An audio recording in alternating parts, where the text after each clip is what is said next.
40% house price falls. Let's have a look. Hello everyone, Florian.Heise here and welcome to another episode of HeiseSays.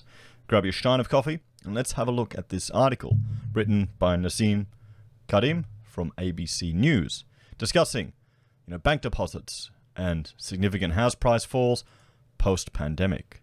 Now, this is based on some, recent information, a recent release from the Reserve Bank of Australia asking how risky are Australian household debt. And we'll go through this in another video, but let's just have a look at the abstract here before we read the article. I actually want to go through the entire paper, and that's probably going to be a long form one, probably for later tonight maybe. Household indebtedness has increased substantially over several decades and across a range of countries. It is commonly cited as a major risk to numerous countries, including Australia. Aussie, yes. We consider how much risk this debt poses to Australia by asking three questions. What accounts for the rise in household debt-to-income ratios and its level in Australia relative to other countries? What losses might the Australian banking system suffer from these exposures in the event of severe stress? And 3. How does household debt affect the sensitivity of consumption in Australia to severe economic shock? Our results suggest that risks arising from Australian household indebtedness are more subtle than sometimes conveyed. In particular, fundamental factors, higher real incomes, a fall in nominal interest rates, financial liberalisation, and household ownership of the rental stock, mostly account for the current level of household debt.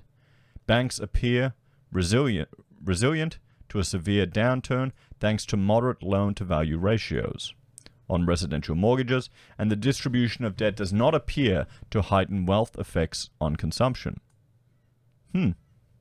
However, there are risks. Our model cannot account for the increase in debt over the past 4 or 5 years. Then isn't there something wrong with the model? But we know the RBA are perfectly accurate with their modeling and their predictions, 100% right all the time. I mean, this is the thing, guys. This is just economic modeling. There's variables that can change.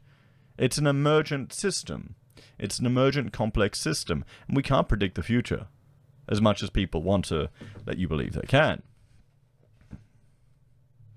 In addition, we demonstrate that a large but plausible fall in asset prices could lead to a substantial fall in consumption, and that the increase in indebtedness over the past decade has slightly increased the potential loss of consumption during periods of financial stress.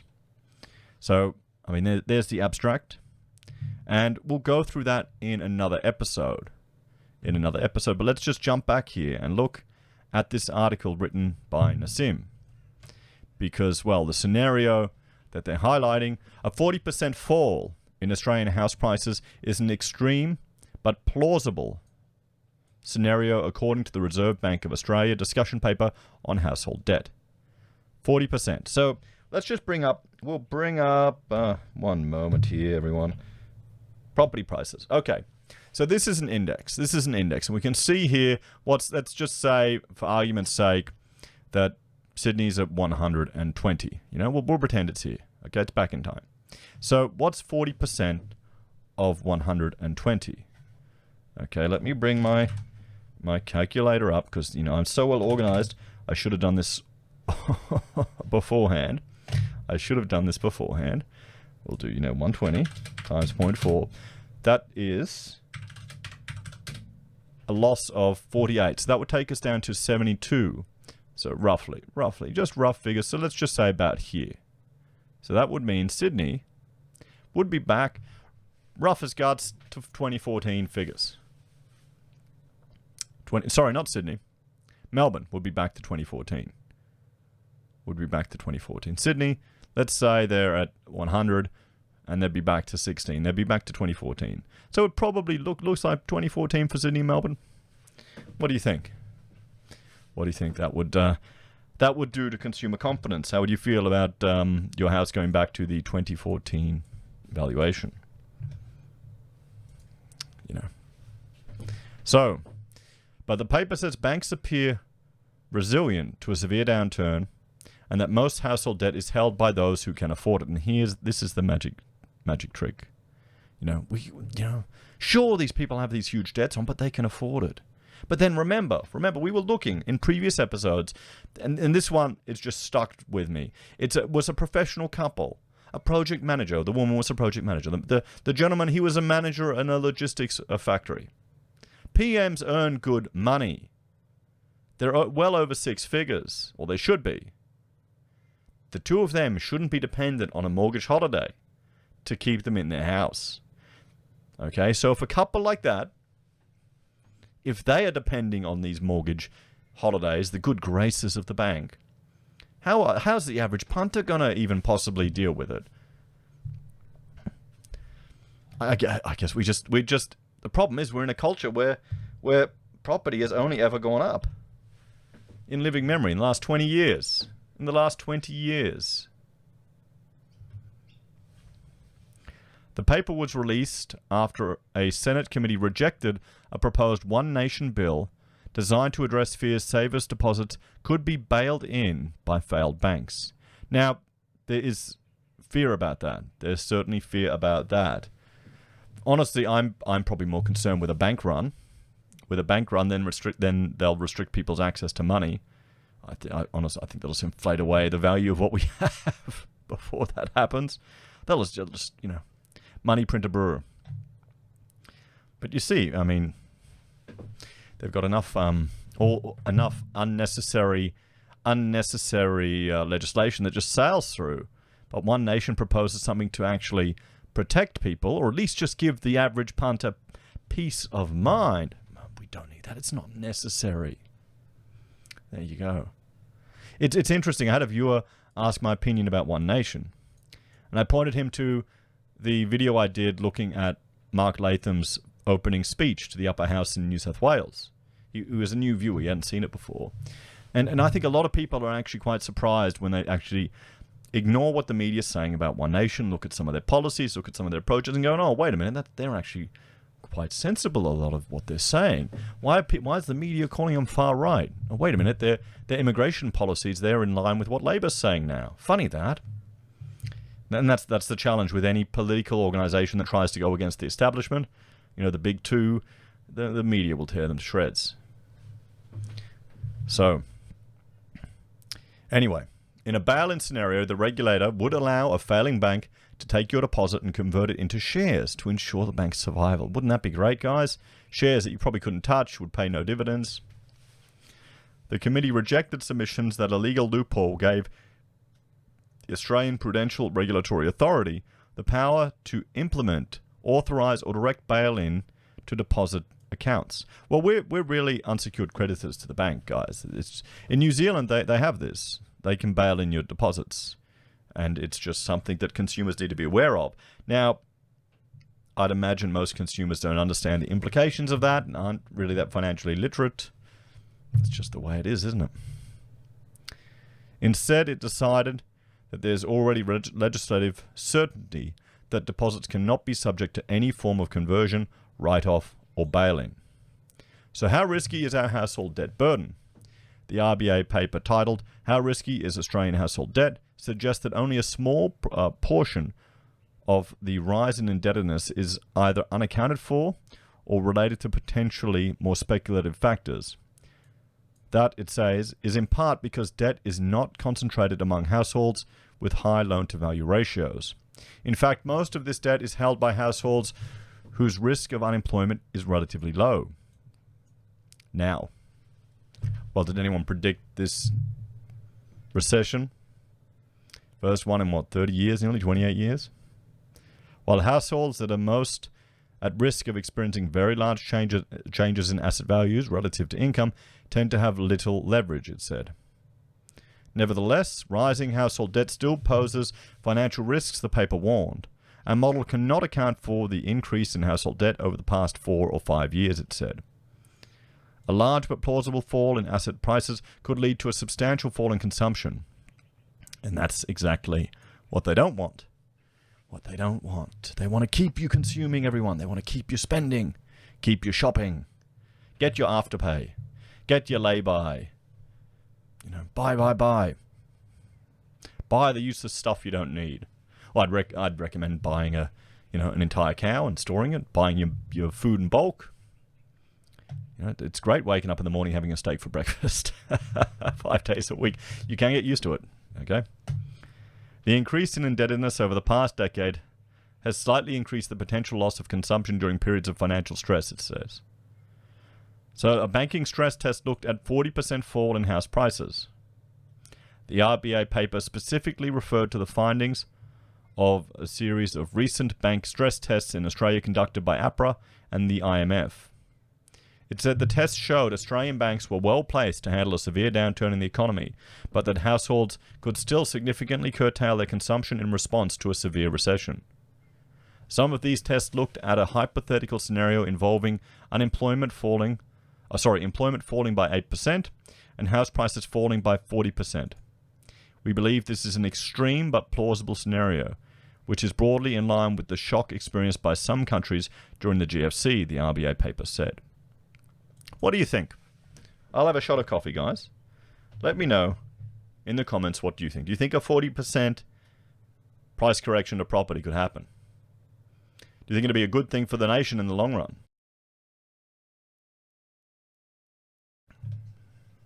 Maybe it would be. Do you think the government would let it happen? They'll throw every single thing they can. Everything they can at it to keep property going. They'd have to. It's all they know. It's their one shtick. The employment fall is similar to the fall Australia experienced in the 1990s.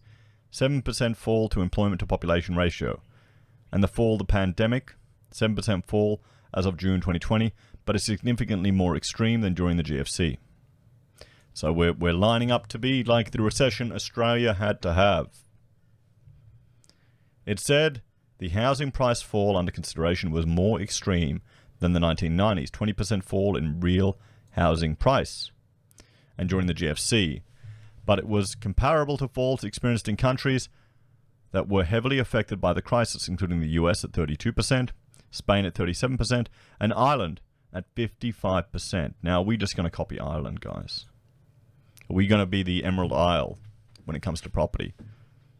The RBA said its findings confirmed that Australian household indebtedness had important policy implications, but they were sometimes misconstrued.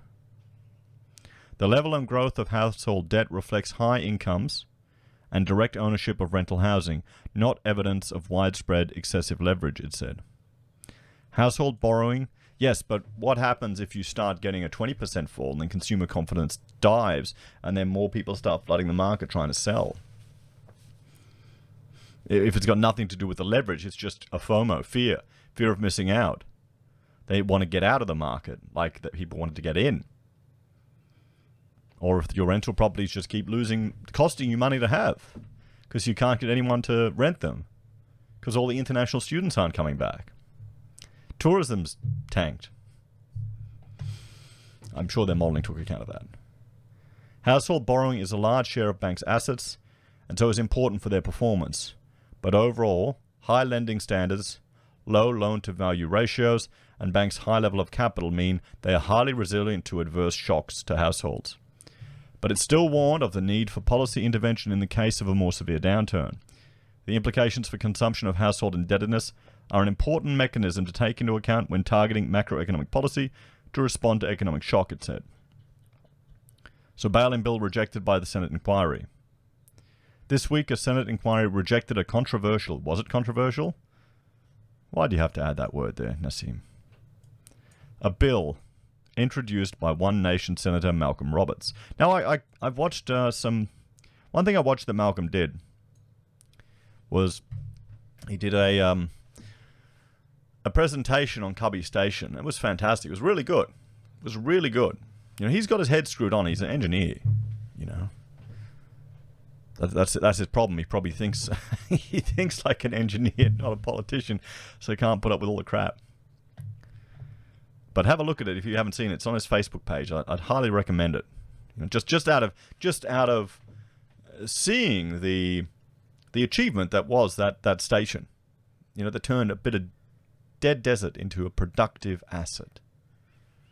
You know, the Banking Amendments Deposit Bill 2020, which Senator Roberts said was designed to stop failed banks taking our money, was referred to the committee in June. Hundreds of submissions to the inquiry suggested there was a legislative loophole that gives banking regulator, the Australian Prudential Regulation Authority, APRA, the power to implement, authorize, or direct bail-in to deposit accounts.